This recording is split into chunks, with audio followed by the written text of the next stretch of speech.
chi'n sylweddoli, dwi'n newydd recordo fideo hyn a heb gwasgu'r bwtwm record. So, angen fi cofio nawr beth fi newydd dweud, ond dyma 3 peth sydd yn gwneud fi'n hapus ac 1 peth sydd yn gwneud fi'n drist. Y peth cyntaf sy'n gwneud fi'n hapus yw fel athro amser dwi'n paratoi gwers. A wedyn dwi'n rhoi ar Google Classroom a fi'n cael y gwaith nôl wrthoch chi. Chi'n gwasgu submit a fi'n cael y gwaith nôl. A mae fe wedi gorffen. A mae fe'n absolutely ffantastig. A mae hwnna'n gwneud fi'n hapus. Amser dwi'n gweld bod chi disgyblion wedi rhoi yr un ymdrech dwi wedi paratoi gwers i gwneud y gwaith. A wedyn dwi'n gwybod wedyn bod chi'n 1 cam lawr y ffordd o dysgu sgiliau hyn i gyd.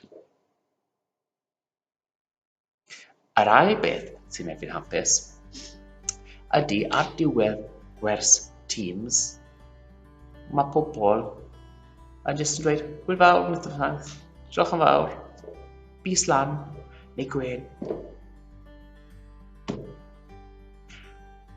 A pethau bach hefyd, dal gyda'r ail beth na, yw amser mae pobl dod mewn gyda'i anifeiliaid anwes. Neu dangos rhywbeth i fi. Mae hwnna hefyd yn hel fi'n hapus. A'r trydydd peth sydd yn hel fi hapus ydy amser o marco'r gwaith, mae pobl yn edrych ar yr adborth na a falle gwella eu gwaith nhw. Neu, jyst rhoi sylw bach nôl, gweud, diolch yn fawr i chi. Ac sbore yma, ges i rhywun yn rhoi sylw ar ôl fi marco'r gwaith nhw'n dweud, gobeithio gech chi gwylio da. So, mae hwnna'n gwneud fi'n hapus. Nawr, un peth sy'n gwneud fi'n drist, falle bod llawer o beth yn gwneud fi'n drist, ond un peth sy'n gwneud fi'n drist yn yr ysgol fan hyn nawr, fi'n edrych ar y drws na, a dwi'n colli pobl jyst yn paso heb o'r drws a dweud, helo, Mr Mathias, shwt ych chi? Chi'n iawn? Fi falle jyst fynd,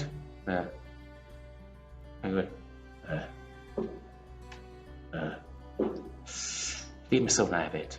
So mae hwnna'n gwneud fi'n eitha drist. So, o gobeithio, bydd yr amser yn dod ble gallwn ni cael yr adborth na to. So, hwyl fawr i chi gyd.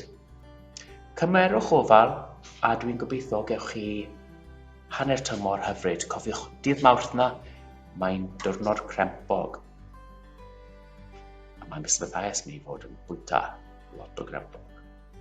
So, hwyl fawr pob un. Falle yn y sylwadau, beth sy'n gwneud chi'n hapus? A cofiwch, os ych chi heb tanysgrifiwch sylw. Hoffwch. Hwyl fawr.